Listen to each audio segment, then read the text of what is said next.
Ya, kalau saya berpendapat bahwa ini kan informasinya masih simpang siur nih.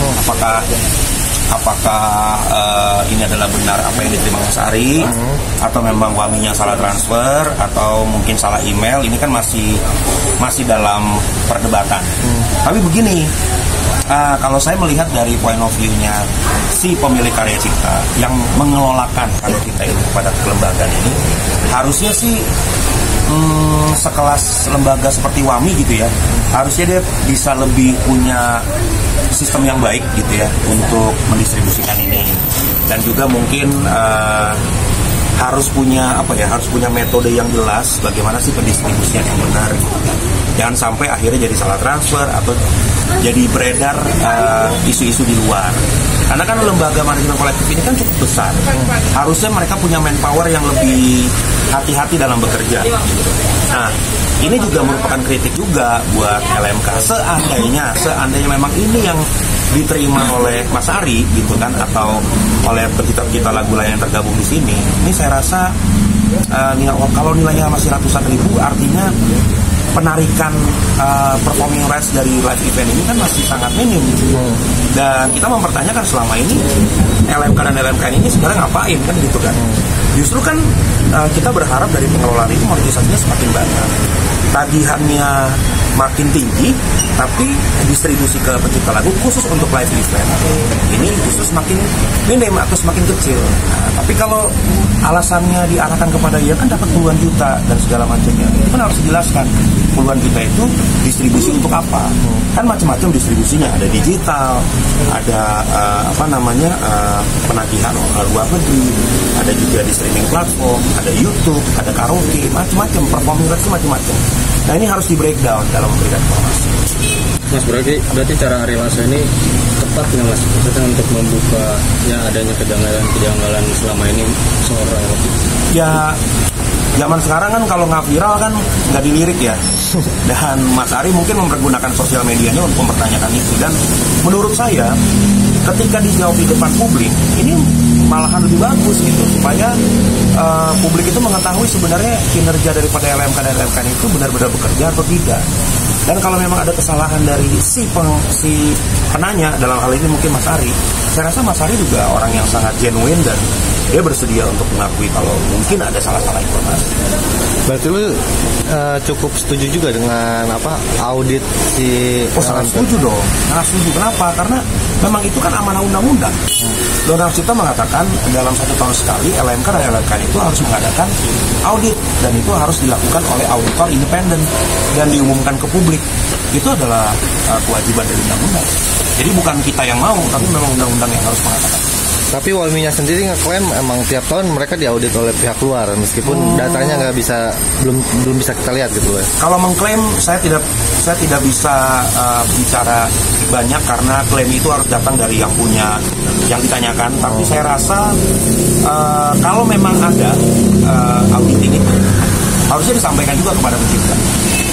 Mas, lu pernah nanya nggak sih secara langsung ke orang-orang LMK atau LMKN itu soal gimana sih sistem pembagiannya tuh, rinciannya, pernah nanya nggak sih dan dapat jawaban nggak sih? Komunikasi kok dengan Mas Adi. Mas Adi kan ketua LMK Wami kan, dan saya sangat mengidolakan Mas Adi dari Club Project gitu. Jadi saya sering komunikasi sama dia juga tentang lagu-lagu saya dulu dipakai oleh band saya terdahulu. Karena Mas Adi kan rumahnya dekat rumah saya di Cibubur. Jadi saya pernah berkomunikasi sama beliau, dan sesuai dengan Undang-Undang 2016 itu kan, bukan undang-undang, Peraturan Menteri 2016 tentang tarif royalti musik. Kan tarif royalti itu masih 2%. 2%. Ya kan? Belum diapa-apain tuh 2% itu. Masih 2% dari tiket masuk atau dari total produksi acara. Ya kan? Sampai hari ini masih berlaku. Nah, saya pernah bilang sama Mas Adi, Mas, 2% ini harusnya tidak relevan lagi. Itu saya mengatakan itu di tahun 2013 atau 2014, saya lupa. Saya ketemu Mas Adi, saya bilang, ini udah nggak relevan. Kenapa? Karena 2% aja itu dihitung, pencipta lagu tuh minim sekali dapatnya. Dan jaminan bayarnya juga nggak. Nah, ini kan repot, ya kan? Kalau 2% itu jaminan bayar seluruh Indonesia, wah, pencipta lagu kaya raya, udah pasti. Gitu. Kalau penagihannya benar, tapi kan jaminannya nggak ada. Bahkan undang-undang mengatakan bergabung dengan LMK kalau mau dapat uang, gitu loh. Dan asal bayar imbalan kepada LMK. Bayarnya itu nggak jelas, makanya saya bilang sama beberapa pemangku kebijakan lewat saya kan sekjen aksi. Kita tuh udah ke KSP, kita udah ke DPR, kita udah ke Kumham, kita udah ke Ekraf.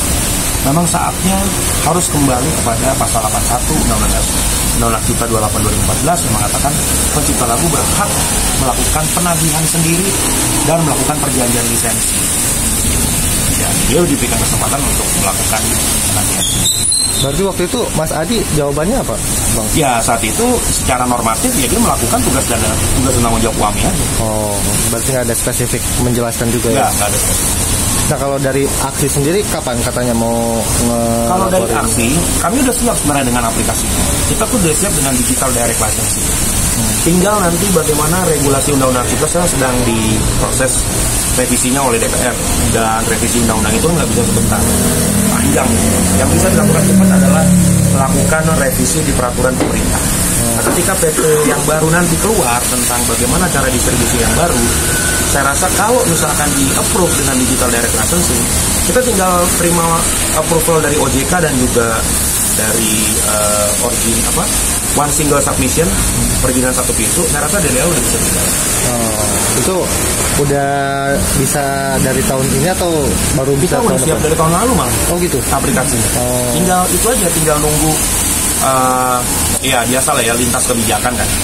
Tapi kalau misalkan menggunakan aplikasi itu apakah harus jadi member aksi dulu atau? Iya jelas harus jadi member aksi. Karena gini, bedanya aksi dengan LMK. Kalau LMK bisa collect uang-uang atau royalti non-member. Jadi misalkan nih saya punya lagu tapi saya bukan member LMK, LMK bisa ngolek uang yang bukan non-membernya. Dan itu dijadikan dana cadangan. Nah, dana cadangan itu kalau tidak diklaim selama 2 tahun itu akan dibagi rata dengan member yang ada. Itu LMK WAMI. Ya, bisa di cross check ke WAMI. Tapi kalau aksi hanya mengkolek membernya saja. Jadi siapa yang bergabung di aksi, dia mempercayakan itu pengelolaan kita, ya kita koleksi. Di luar itu kita nggak koleksi. Terakhir mungkin kan industri musik juga luas banget ya. Sekarang masih berpaku sama undang-undang cipta gitu dan peraturan pemerintah. Tapi masih tetap aja ada polemik gitu kan. Nah, menurut Mas Bade perlu masih ada undang-undang baru khusus tentang musik itu, mungkin undang-undang tata kelola musikan gitu supaya lebih jelas dari hulu ke hilir mengenai apa aja gitu, kayak misalkan aturan IO atau mungkin distribusi royalti atau distribusi lagu seperti dan lain-lain gitu Mas Bade. Kalau saya melihat undang-undang cipta itu sudah cukup bagus, dan memang sudah benar-benar sesuai dengan apa yang menjadi hak pencipta. Namun sayangnya kan terjadi logical fallacy di dalam pasal 23 ayat 5 bahwa ayat 1 sampai dengan ayat 4 itu membicarakan tentang pemutaran fiksasi atau fonogram atau master rekaman. Tiba-tiba di ayat 5 itu masuk khusus untuk pertunjukan tidak perlu izin, asal bayar kepada LMK. Nah, kalau kita belajar hukum, di dalam undang-undang itu semua terus seperti perjalanan cerita, pasal itu kan nggak bisa tiba-tiba ada sebelum dengan pasal yang lain gitu. Jadi kalau menurut saya peraturan yang harus dikendalikan adalah peraturan pemerintahnya. Kalau undang-undang ciptanya ya menurut aksi tinggal implementasinya aja seperti apa. Tinggal PP-nya nih mau diapain. Saya berharap ada PP yang baru yang langsung menyentuh hak daripada pencipta secara langsung. Terima kasih ya. Sama-sama.